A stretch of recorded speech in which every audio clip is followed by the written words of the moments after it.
Hello guys! Today we are here in our favorite restaurant near the beach.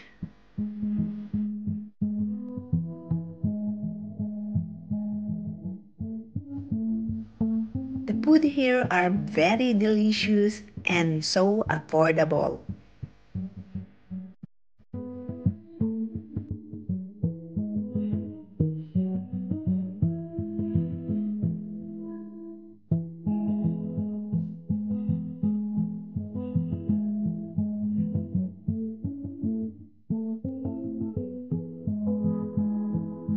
Here's my favorite order. The cuttlefish with garlic, parsley, and lemon. With side dish of green beans, salad, and french fries.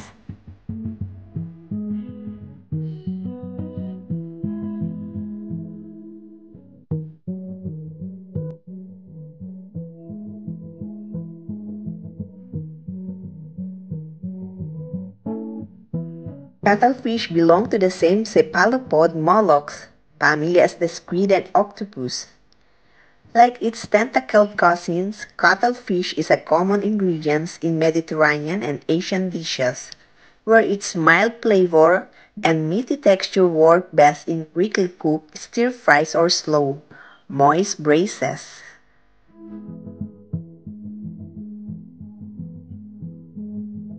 It is low in total fat, high in protein, and is a significant source of a number of essential vitamins and minerals.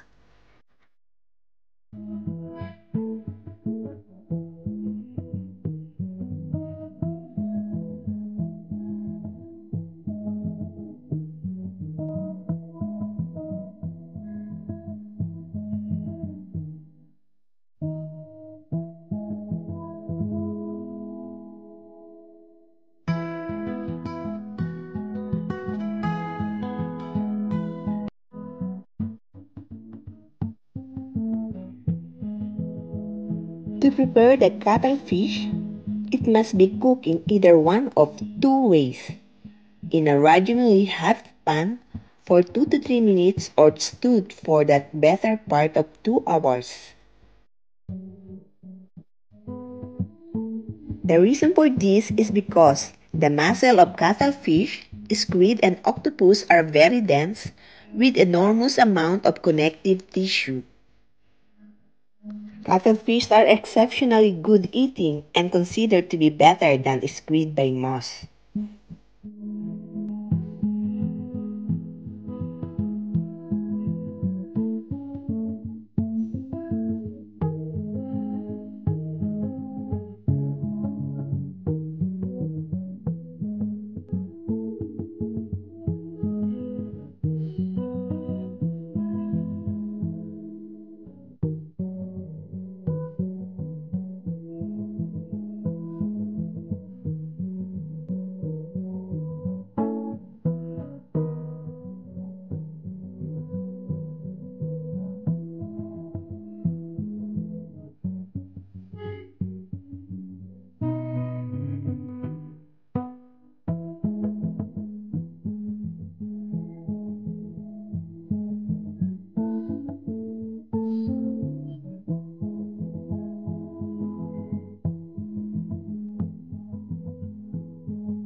Now, time to order my favorite dessert.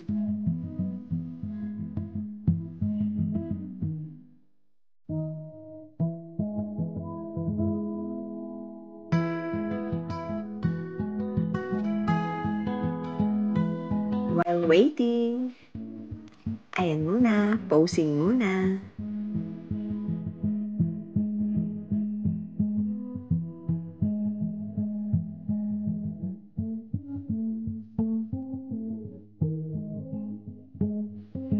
Here's now my banana split. So delicious.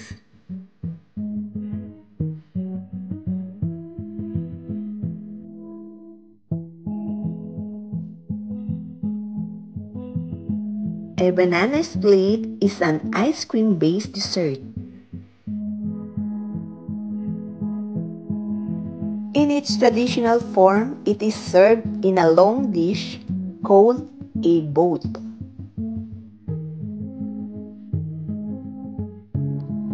Banana is cut in half lengthwise and laid in the dish.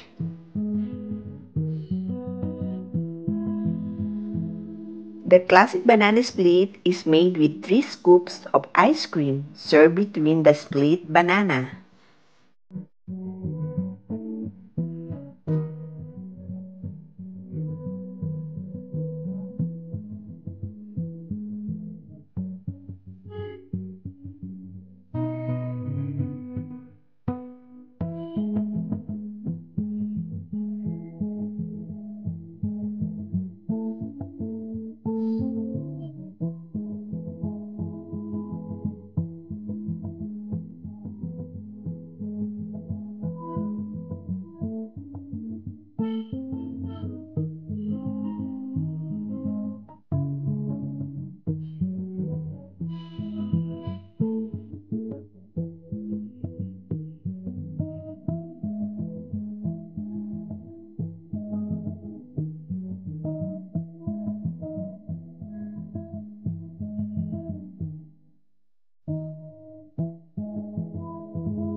Thank you for watching, guys. Until my next videos. Gusto kong pasalamatan at shoutout ang aking mga supporters na laging nandyan. At of course, ang aking mga members na sina Jamstar ng France, Fresi Nielsen Vlog ng Denmark, Vlog M30 ng Philippines, Team Emira Rupols ng Texas, Gerald Jane Edroso ng Saudi Arabia, Sari Sari Store Team Park ng Philippines, Raul Reynolds Art from Spain, Reyes Mualong TV from Philippines, Gianna and Zara from Philippines, and of course, my Diamond member na si Andexter Yu from Qatar.